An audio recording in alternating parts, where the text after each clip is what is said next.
Okay, let's get rolling. Welcome back to Appod Latch. It's been a while, ladies and gentlemen, gender non-binary folks worldwide. Chuck Core here with my compadre, Big John Eisner. John, I trust that your vacation went well. Yeah, I'm unfortunately. I think I'm more tired now than I was when I left. That is the travesty of growing older. As someone who is post-30, I can attest to that very heavily. Yeah, I'm still. I don't know why. I'm still. Let's see. We got back on Tuesday. Yeah, Tuesday, and I still feel jet lagged. Well, that is unfortunate, but I think that means that you went to Vegas, you partied hard, so that's to be expected. That's the thing. I didn't party that hard. I saw you slamming those seltzers. Slamming seltzers? I'm kidding. I actually did. There was one night I slammed seltzers. I guess I got so drunk. We were at a show. And now the guy who runs the show only calls me West Virginia now, and I think it's because I yelled West Virginia like 5 times. That's some strong branding. I wish you would have yelled Appalachia so that we could have capitalized off of that, but West Virginia, that's second best, right? Well, to be fair, I guess right at the top we should talk about the big thing that came out, Sarah Jessica Parker. Yeah, I hear that she's a pretty famous actress. Yeah, and look, I was, and more importantly, Hocus fucking Pocus. That I know, right? And I was in my hotel room in Vegas when we got a DM from someone. They're like, "Hey," it was a picture of Sarah Jessica Parker holding a tote bag, and they're like, "Isn't this your tote bag?" And I freaked the fuck out. I'm not even gonna lie. And for context, she had followed us on Instagram. Oh yeah, a few weeks before, so she was like on our radar, but we didn't realize she was a fully committed fan. And she showed up with one of our tote bags from our TeePublic store. Pretty dope. And hopefully we'll see more of that. Who knows? Maybe she bought more merch. I think it goes to show, like, we don't see who buys our stuff, like, unless I guess we could ask, but I don't want to. We don't see who buys it, so like there was never a red flag, nor would there ever be, because I'm severely doubting that she was the one who purchased it. She probably has like assistants or people or whatever who purchased it. But I've been wrong before. I never would have guessed that she was carrying around an Appalachia tote bag. So hell yeah, we love to see it. Well, that's good. It was good. A good thing, I'm sure, for your vacation. I had a great one as well. For my vacation, it was a nice surprise. Why wouldn't it be? It was a nice surprise while you were on vacation. Okay, that's fair. I'm trying to be complimentary here. Throw me a bone. Oh, like a okay. Dog. I was just saying it's a big deal. That's it. That's all I wanted to say. Cool. It was a big deal. We love to see it. We love to see all of y'all in our merch. So if you do have some, please tag us in it, and we'll share it on social media. Mm-hmm. Speaking of that, we've got some announcements. We don't really have an intro today. We're going to get right into John Brown Part 2, but we've got some announcements before that. John, I know we've got a business winner, small business winner. We got a review. We got some new Patreon members. Let it rip.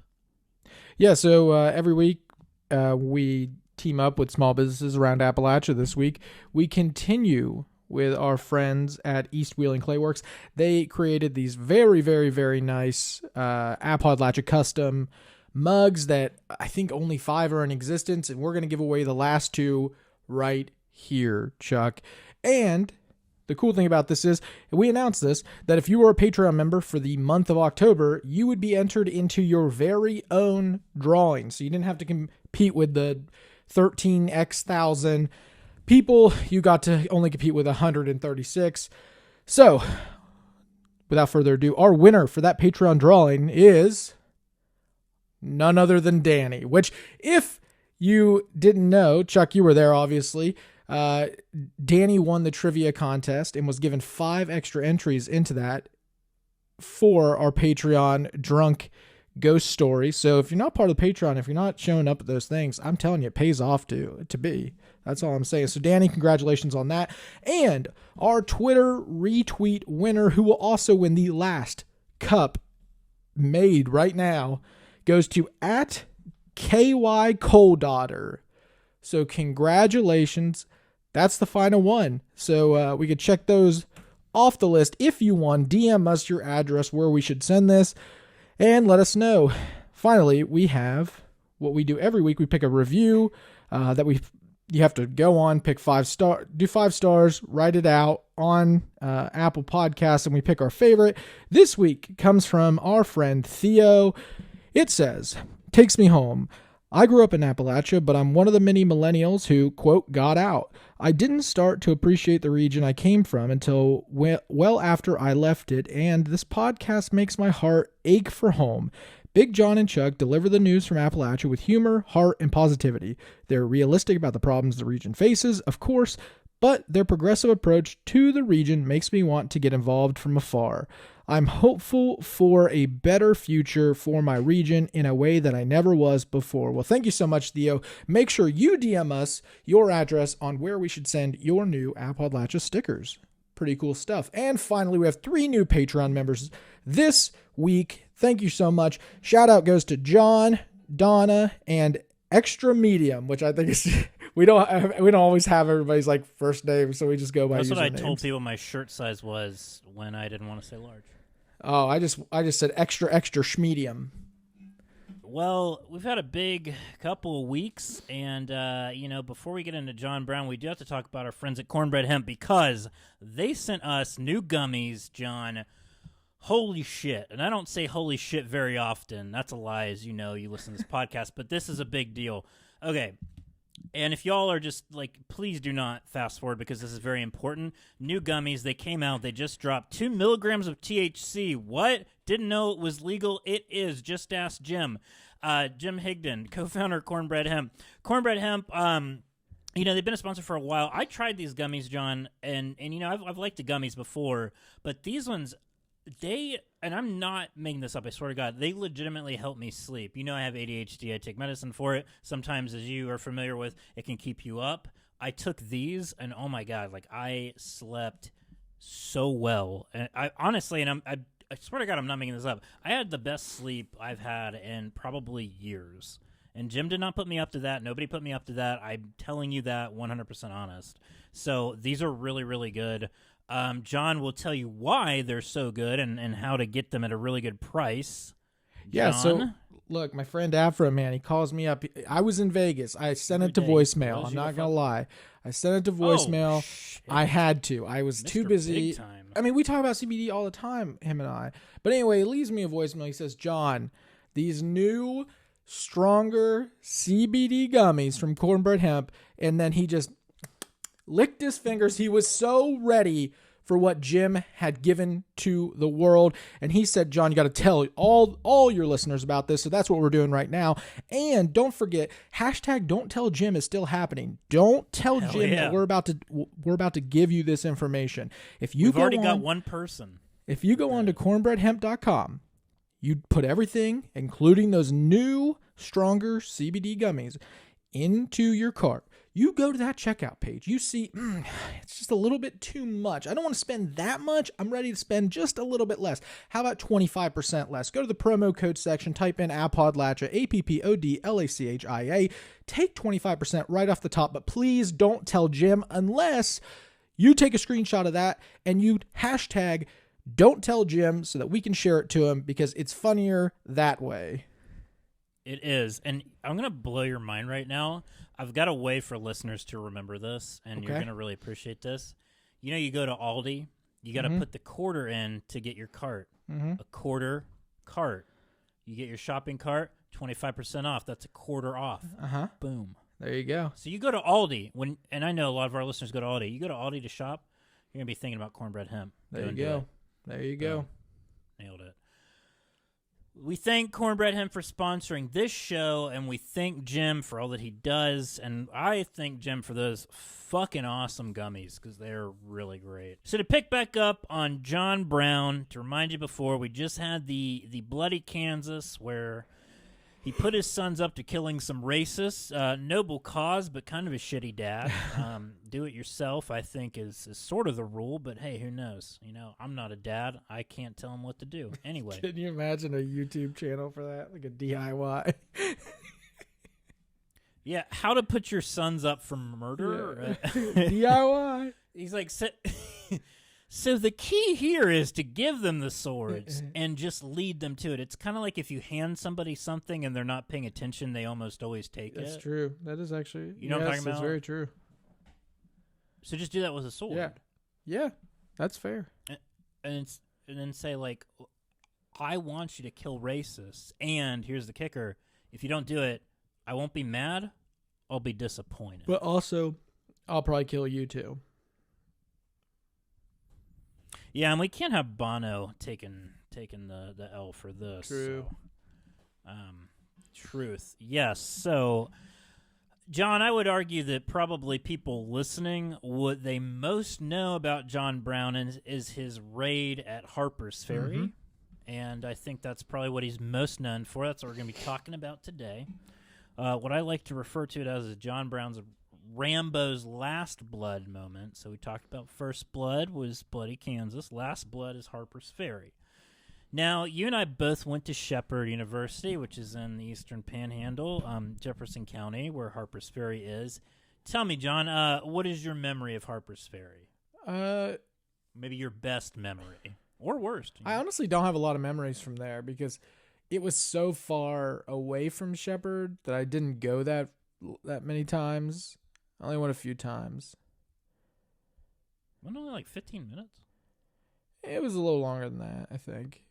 Because you had to drive the back roads. Wow. And I never went out that way. Like, to get home, I always went the other way.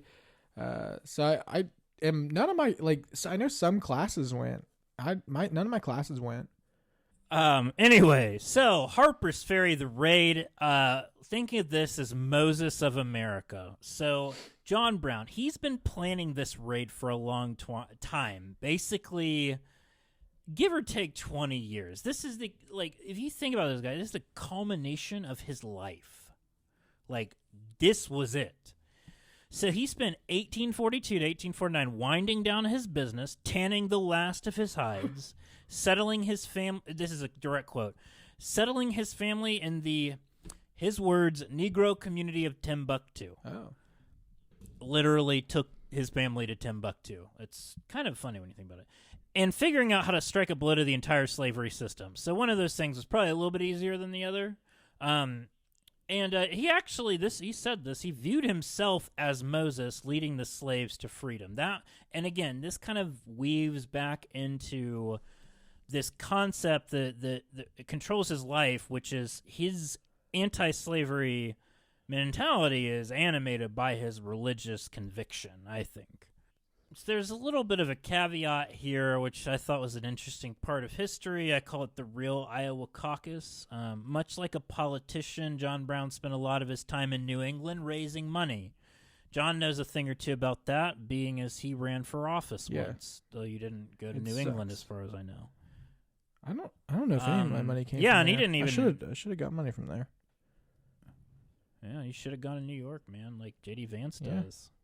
Go to the Hamptons for a house race in West. Oh my God, that'd be so funny. I should have. They're like, listen, what are you running for? United States Senator? No, a house. Yeah, 59th district. You ever fucking heard of it? Well, if you haven't, you will now. Sucker. Okay, so there's speaking of suckers. No, I'm kidding. 6 wealthy abolitionists known as the Secret Six. Very fun name. That's cool. Why isn't there a movie about that? Gave him honestly, it's a great fucking question. It's already got the name. I know what we're gonna do. Well, right. We need to get the funding for it. I think we just go to New England to get the funding. That's yeah. We're gonna raise money for a campaign. Really, what we're gonna do is this. You can play John Brown if you want. You know, I mean, you could just market yourself as that. There you go. Right? I'm already Big John. There you go. 6 wealthy abolitionists, known as the Secret Six, gave John Brown a boatload of money to financially back the Harper's Ferry raid. John then created an anti-slavery mock legislature in Springdale, Iowa. Again, this is wild shit. While making the regular rounds at the stops on the Underground Railroad to shoot the shit with his friends. We mentioned this last time. He would have been a great fucking politician. had enough time to go raise money and fucking host Model UN while he freed the slaves.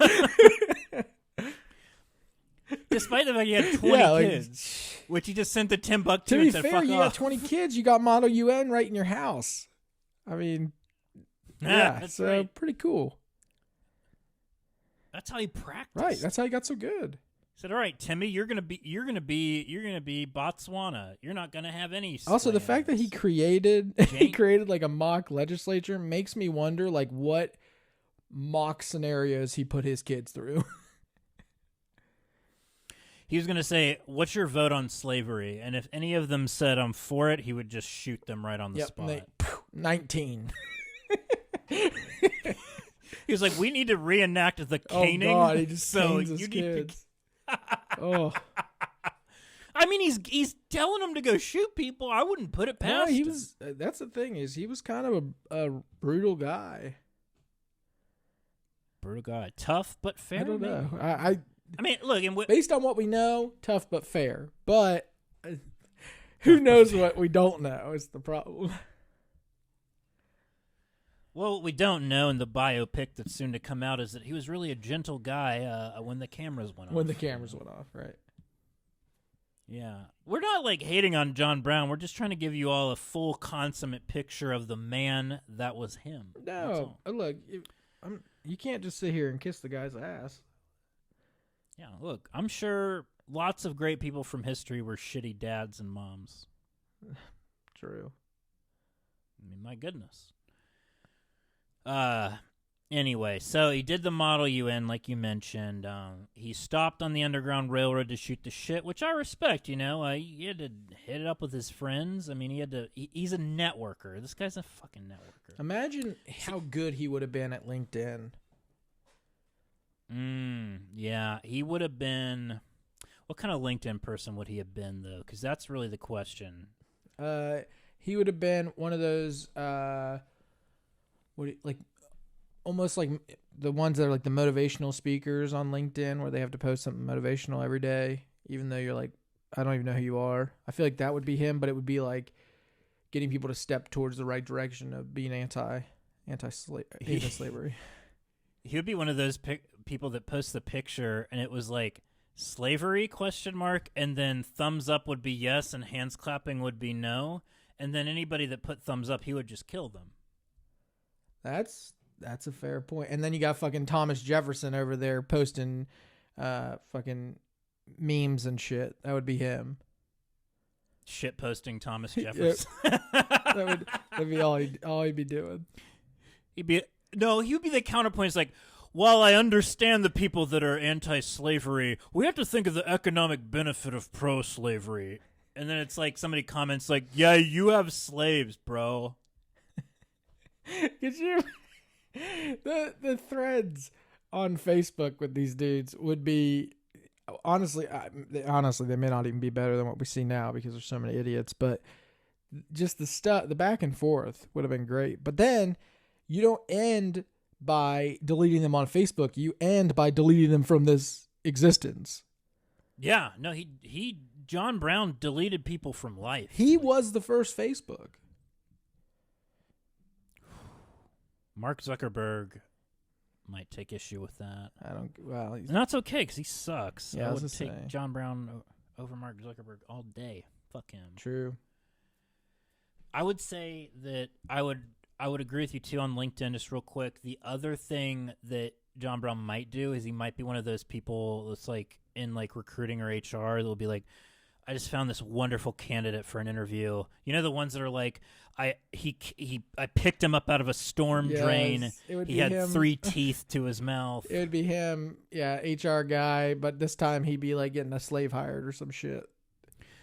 Yeah, and then it'd be like, and then, you know, and I told him how shitty my son was and how I just wanted him to kill people. And then we had a bonding experience where we caned my son. And I look, you know, even though this guy was in a storm drain, his qualifications were great. He'd already killed 10 slave owners, so it's like, who wouldn't hire them? And he helped get my kid count down to 18. Yeah, Like, my goodness, the obligations for that were just great. Did you ever watch Channel 1 when you were in school? Oh, fuck yeah. Errol Barnett, 100%. John Brown would be a great Channel 1 host. Oh, yes. I thought about that. The abolitionist hour, right? Nothing ever lasted more than 5 minutes on that. No, nothing lasted more than 5 minutes, man. dude. Okay, real quick. Channel 1, for those not initiated, was, I mean, it was like news for, I guess, preteens and news teenagers. For school, man. Right, like they showed it in the classroom, but it was geared towards like middle school, high school, right? Yeah. And the journalists on it actually, a lot of them went on to be incredibly successful. Like Maria Menounos was, I know, yeah. was one on there. I forgot about that, yeah. Seth Doane, Errol Barnett, and then John Brown, who would honestly, that'd be really funny because you have it's very sanitized, like not political at all, and then you get John Brown on there like, this is the motherfuck slavery hour. Now listen up. If you're not taking arms up against this, then you need to get the fuck out of here. I'm gonna murder all of you. Yeah, and then back to Errol Barnett. It's just 5 minutes of him screaming, "Fuck oppression!" to 7th graders. I show up. He's got veins popping out his forehead. I show up. I'm in Mr. Kirby's science class. I'm like, "Fuck oppression!" Walk right out. I could see, my history teachers would take a hit from a bong and be like, yeah, it hits. So anyway, all right, where were we? Oh, yes. Okay, so, we talked about the Iowa caucus, about the Model UN. He spent months leading up to the Harpers Ferry raid ginning up support for it in the Northeast, where people were sympathetic to anti-slavery ambitions. So the next part, the warm-up raid and the tubs. So Brown skedaddled on down to Missouri in December. This guy got around. I don't know how he got to all these different places. There weren't cars back then. He went down to Missouri and led his own mini-raid where he liberated 11 slaves, took 2 white guys as captives, and looted horses and buggies. So this guy, he knew how to fucking do this. And this caught the attention of the governor of Missouri at the time, who put a bounty on his head of $3,000, which God knows how much that was back then. Probably about $100,000 nowadays. Probably. He made the rounds throughout the East, preaching and bumping shoulders with famous people. He was getting a lot of notoriety at this point. And he was, in fact, this is a really cool, interesting factoid. I love it. He was buddies with Harriet Tubman, who he affectionately referred to as General Tubman. Ooh. Love that. Makes sense. And that's what I'm going to call her from now on. I think that's a good point. Yeah. So he's prepping for what I call the big dance, which is the raid. So the goal of the raid, by the way, on Harper's Ferry was to incite a rebellion among slaves who, in John Brown's calculation, would then rise up and carry out rebellions across the South, leading to a new state for freed slaves. That was his concept. So he worked with General Tubman to arrange former slaves from Canada to help him in West Virginia. He even rented a farmhouse in Maryland under a fake name. I put Guy McSomebody. I don't think that's the real name. But, I mean, who here hasn't rented a farmhouse in Maryland under a fake name? Let's be real here. Been there, done that. Yeah. We all have. Every person in a fraternity at Shepherd probably did that. That's true. Yeah. So he had military plans drawn up for, basically, he anticipated about 4,500 people. Unfortunately, he only had 21 show up. So not great turnout, but so he ended up having 18 to 21 people and 200 rifles to take on an armory that housed 100,000 muskets and rifles. So the armory was in Harper's Ferry. That's why I went there. And then the idea was that he would seize those arms and give them to the local slaves and head south to liberate more plantations. Not a terrible idea, but probably would have needed more people. So the raid starts to happen, and it initially went really well. He had 18 to 21 people, not the biggest amount, but there was literally only one person guarding the armory at the time. So legend goes, which seems like an oversight on whoever was guarding it, but so John Brown went into that bitch Jason Bourne style, cutting the telegraph wires and easily capturing the armory, which I mentioned was only defended by one person. Smart guy, though, cut the wires so they couldn't reach out to anybody else. He rounded up hostages, including, this is a fun fact, George Washington's great-grandnephew. Wow. And and spread the news to local slaves. Things went really great until, and it's as any plan does, there was one itsy-bitsy little fuck-up that proved to be the fatal flaw. Do you want to take a guess as to what that was? I have no guesses. I mean, I know what this one is, but I don't want to guess it, obviously. Oh, well, yeah, that's right. We did talk about this at Drunk History. I forgot. Well, it had to do with a locomotive. Modern American innovation was his downfall. Yeah. A train approached. John initially held it hostage, but foolishly allowed it to keep going, which, I don't know about you, but this kind of seems like off-brand for John Brown. Yeah, to let it get, yeah. Something or someone on that train had to have, I wouldn't say convinced him, but made him think that way. Maybe there were kids or something. Yeah, that's a good point. Well, because, I mean, like, he had enough foresight to cut the telegraph wires at the armory so that they couldn't contact anybody. So, yeah, I think you're right. There must have been something where, like, the person was like, no, I'm for the cause or something like that, maybe. Yeah, so the train got back to headquarters, wherever that was. I think it was Baltimore, and sent a telegram to the President of the United States and the Governor of Virginia. As word traveled, locals pinned down the raiders by firing from the hills behind the town. And so, if you've ever been to Harper's Ferry, the armory is at the bottom of the hill, which is not very advantageous if you are trying to defend it. True. I mean, can you imagine? Like, you've been there. Those hills, like, they're brutal. Yeah, I can't imagine trying to fight off people from getting shot at from the hills. It's like, and I know a lot of people here have been to WVU or go there currently. It's like if you were at the bottom of the life science building stairs, and people were at the top shooting at you. It's kind of similar to that. Yeah. That's as best a comparison as I can get. That makes sense. So they're getting pinned down. A militia arrived, and John Brown backed his men into the fire engine house, the armory, I guess the same thing. House, the militia closed off their escape route because they initially had an escape route. Brown, and this is where we get into shitty dad mode here, all right? So buckle up, folks. A little trigger warning. Brown sent his son Watson out to wave a white flag, but the crowd was pissed and shot him.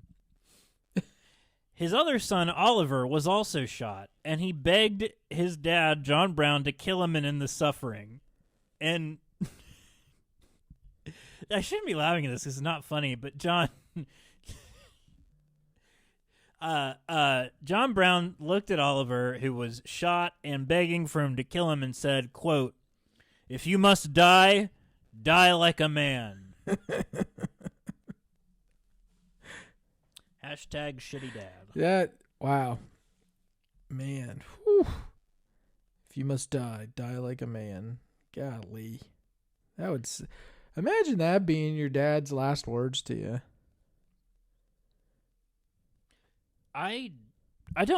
That would be horrible. But Oliver was so good at following directions that he did that. And he died. A man. I don't know. Which was like fucked up. I mean, it's like, at least you could do is put him out of his misery. You know that he's going to die. Like, it is 18 tickety-2. Modern medicine is not going to fix a gunshot wound like that. Right. I feel like that's just being a dick. Well, I mean, am I wrong? Well, maybe that's just not how he was raised, Chuck. He was raised, you bleed out. You bleed out like a man. But hey, times were different. Now we've got safe zones and pronouns, and nobody bleeds out anymore. I couldn't even say die like a man anymore. I have to say die like Person.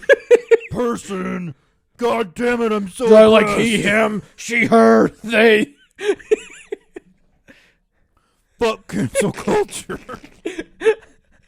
Yeah, that's what John Brown decided. He's like, no, I'm not going to shoot you because that's cancel culture. I'm not going to cancel you. And then after that, after his kid dies, he goes, yeah, I'm a Joe Rogan guy.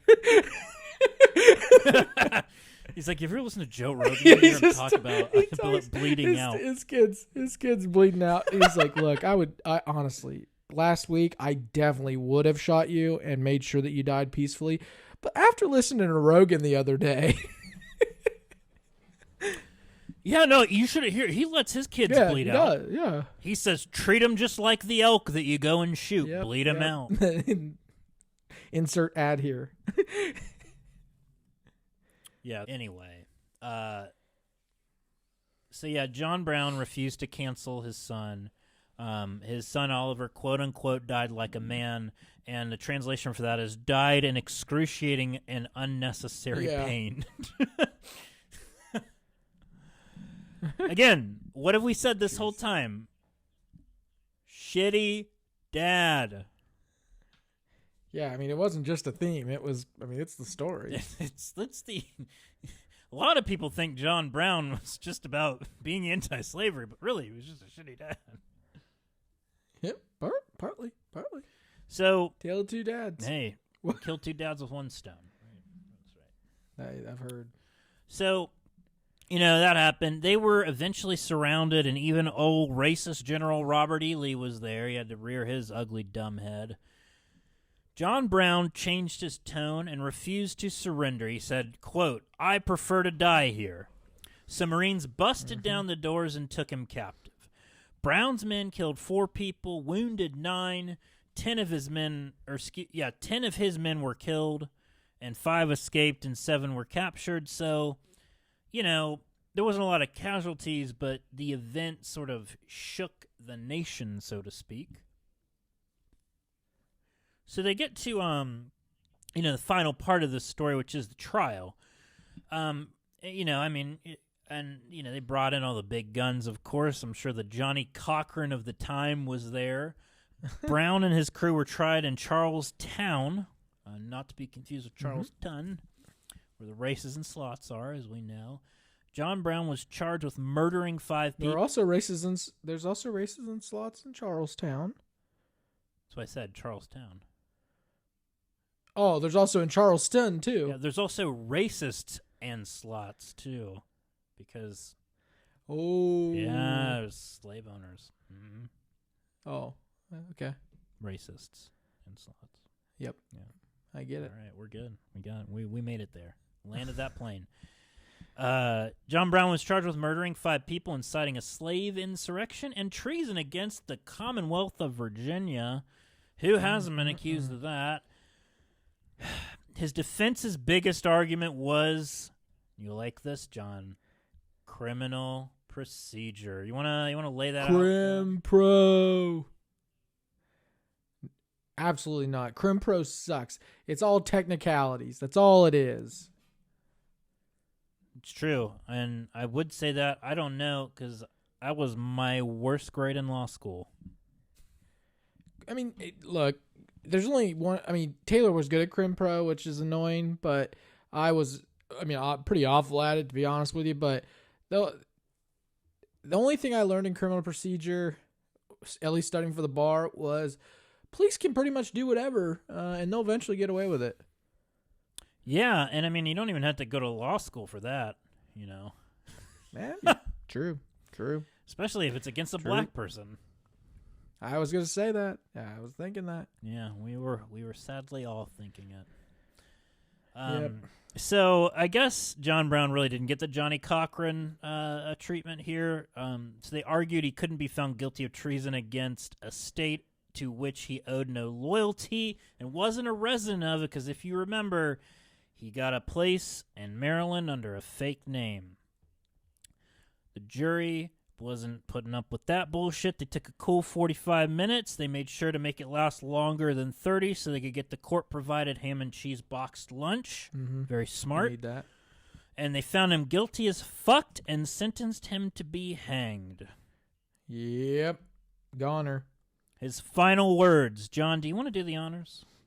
I do. His final words were, I, John Brown, am now quite certain that the crimes of this guilty land will never be purged away, but with blood. I had, as I now think, vainly flattered myself that without very much bloodshed it might be done. Beheaded. Damn. No, he was hanged. He was hanged. That's right. He was hanged. Pulled the cord after that. Whoop. I mean, it's That's quite... like you hear that in like movies when that happens. Yeah. The statement itself, very powerful, but it didn't end like with that oomph, that Hollywood oomph. No.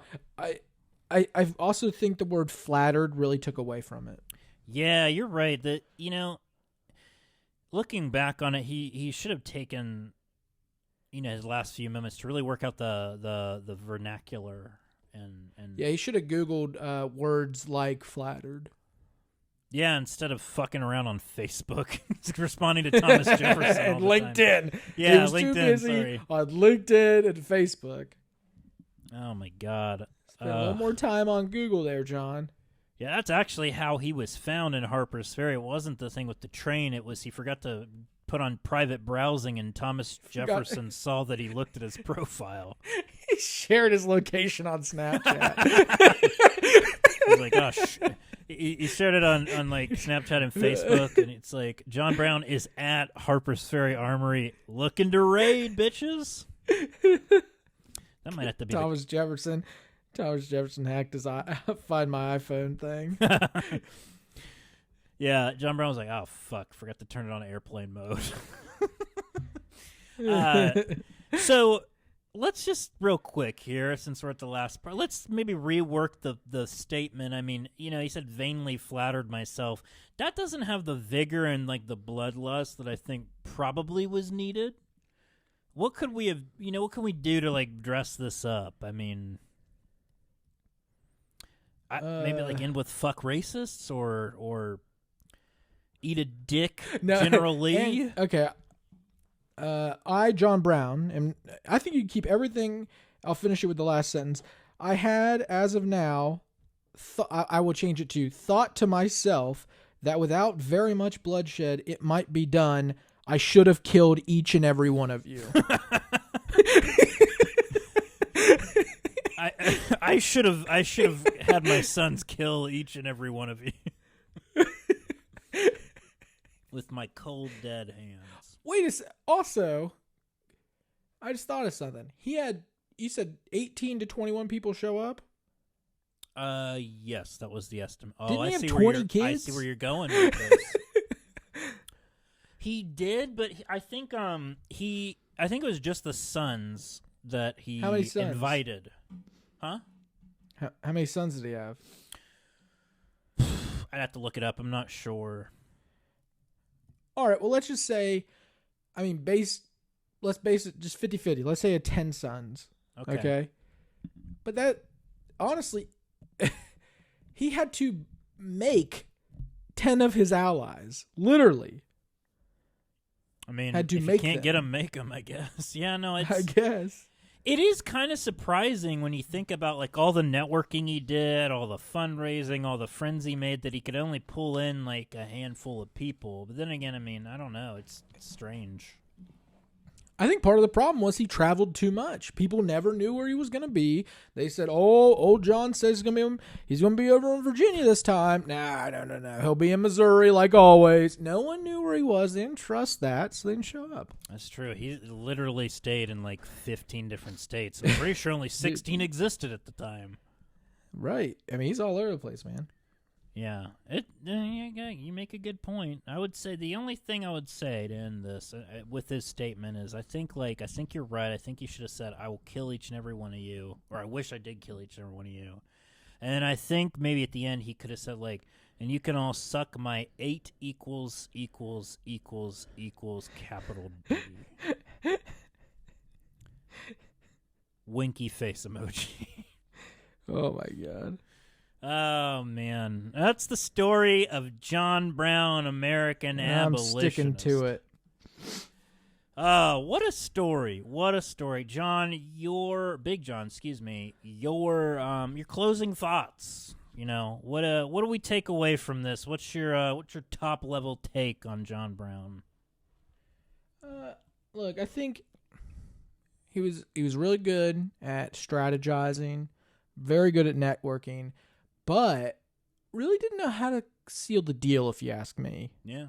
How do you not it's okay, it's like getting down to the goal line in football, getting to the 1 and saying that you're going to throw it rather than run it in. It's much more likely you're going to score if you run it in. But old John Brown, he's all about the flair, so he tried to throw, and he got caught. I respect that, though. I in a way, I kind of respect the audacity. Now, hey, a football game is different from ending the institution of slavery. Yeah, he's very true. Not a good. I agree with you. Good at networking, good at strategizing. Not great at crowd building. Not great at crowd building. Yeah. And you're right. I think that's an apt comparison. Also, shout out to my Michigan State Spartans for being undefeated. And Kenneth Walker, he's going to win the 5 touchdowns. That's because nobody's doing anything. This is one of the worst college football seasons for individual statistics. Well, it's sad. Unless you're Kenneth Walker, in which case, put him on. This is the first week I've ever heard of him. Well, I'm sorry. You don't watch Big Ten football. I don't know.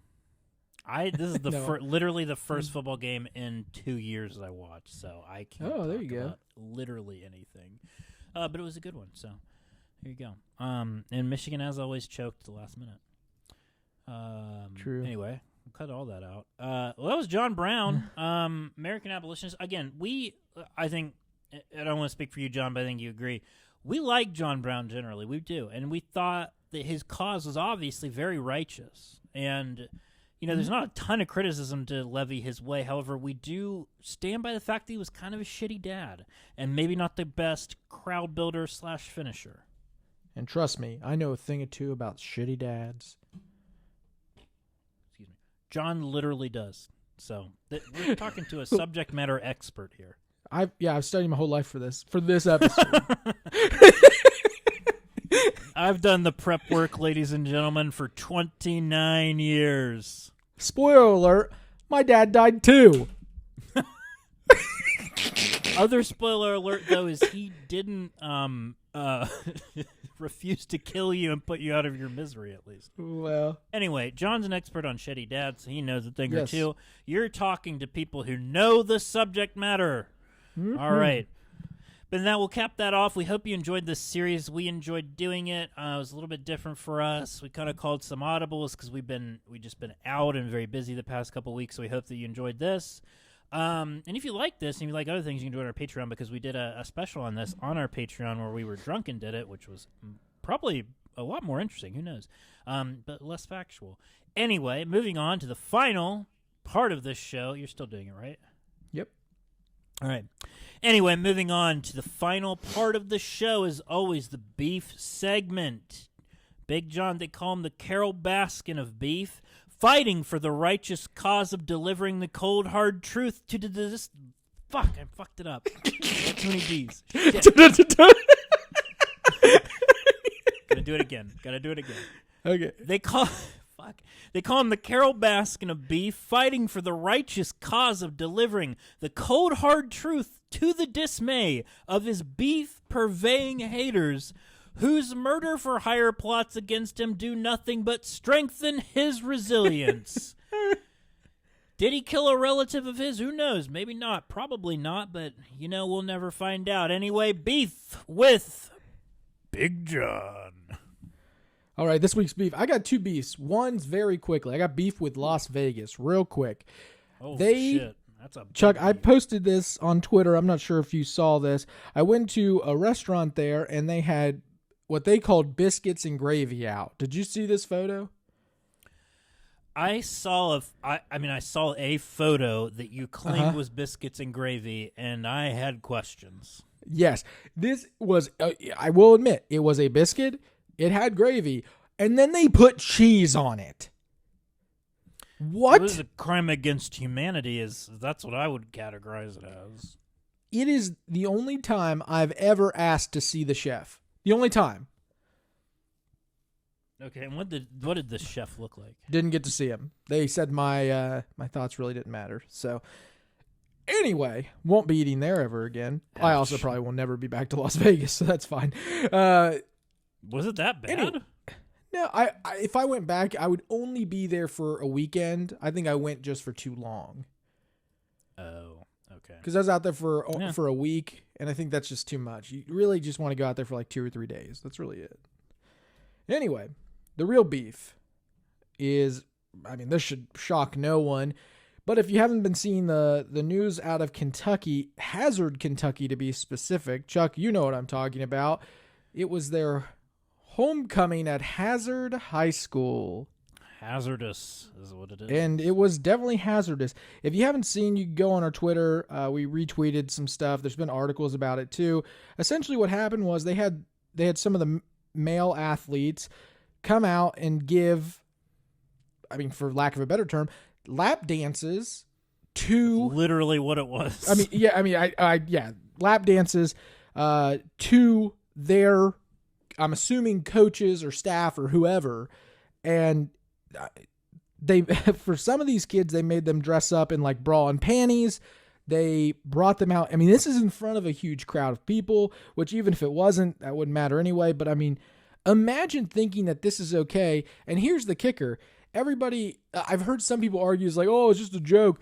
And no one's taking it seriously. If they didn't take this shit seriously, Chuck, it wasn't like somebody just posted this from their Facebook. This is posted. These are photos from Hazard High School Athletics' main Facebook page. So you can't tell me they didn't take this seriously. They didn't value this bullshit tradition. They didn't put these kids up to it. That's bullshit. These administrators, whoever allowed this, shouldn't be around kids, because whoever thinks that this is a good idea and this is okay I would never allow around my kids, because they obviously have no idea what it means to lead children into becoming adults and thinking that this is fucking okay, because it's not. It's disgusting. And the fact is, to have some people think that this is okay, like in terms of the public, blows my mind. There's even pictures. I just saw another picture of one of the kids literally having a makeshift stripper pole. I mean, these kids are in high school. There's, 15, 16, 17 years old. Like, what the fuck? And the last thing I want to point out is a lot of the ramifications won't ever occur, because it comes to find out, Chuck, that the principal of that high school is also the city mayor. Of course they are. So consequences will be a little tough on that guy. Just so sad to see this. I'm embarrassed for the people of Hazard, because I know that this would embarrass me if it came out of Parkersburg or even in West Virginia in general. It's one of those things that should have never happened. It shouldn't have been endorsed by the school nor the athletic department. And quite honestly, there should be major consequences coming from this. Yep, I would tend to agree with that. I will say that I know there's a lot of people that listen to this show from Hazard who I'm sure are equally upset about this. Oh, yeah, and they are. Point out that, and let's not let this represent the great city of Hazard, because there's a lot of national coverage, or not, I don't know about a lot, but I know that there was some national coverage of this, and, you have your typical response from people, which is like, oh, that's just Kentucky. They're a bunch of backwards fucking cousin fucking pieces of shit. And it's like, here we go again, of course. But let's not let this define the great city of Hazard, because there are a lot of people there who really do care about Kentucky and who look down upon this bullshit, rightly so. But you are right, and I hope that somebody is held to account for it. They're probably not going to be, but one would hope that they would. And it was just kind of gross. Made me feel gross just reading it and seeing those that's the thing, is I felt disgusting. Like, seeing these, and then I'm like, if you go and you look at some of these like dudes, these administrators who are like getting danced on, they're way too happy, in my opinion. Like they think it's they're too fucking happy. They think it's too big of a joke. Could you imagine, like, if somebody had my kid do this, there's literally no way I don't hit somebody. No, I mean, I would. I like to think of myself as somebody who would avoid most situations of getting myself arrested. This is one of those cases. I don't know if I could. I don't. I'd be pretty pissed if I was a parent, And obviously, there's going to be some parents who are fine with it. Whatever, that's your prerogative, not mine. Again, it's embarrassing. It's just embarrassing in general. It shouldn't happen. It should never happen again. And I also wonder, like, how long has this been going on? It sounded like, and I just was reading some offhanded comments from people who are more familiar with it. It sounds like this is like a thing because it was like a pep rally or That's something. what I'm saying. It sounds like it was pretty. Yeah, which blows my mind. Why haven't we heard of it? It's 2021. Like, I thought we would have heard of this before this, but I guess not. I'm glad it's out there and hopefully it's ending because this is ridiculous. Yeah, it was pretty gross. Yeah. Not gonna lie. Well, good beefs. To the great people of Las Vegas, those are not biscuits. Not biscuits and gravy. And I did want to do this one point, which is like biscuits and gravy and cheese are all great things. Great things. But sometimes great things aren't meant to be together. Agreed. And that's a powerful lesson to end this episode on. Kind of like John Brown and being alive. Oh, I was going to say John Brown and not kids. Meant to be together, apparently. Yeah, I was going to say John Brown and kids. Well, yeah, I mean, John Brown and being a dad too. Like, all right, two things. I guess, Chuck, end this podcast like a man. Fuck, I mean, I don't have anything to kill myself. Sorry. Or wait, no, I just have to die. That's right. I'll just die. Okay. All right. Bye-bye. Anyway, okay, thanks so much for listening. Have a wonderful end of this show. We appreciate you, and we'll be back next week with more Appalachian. Thank you, and good night.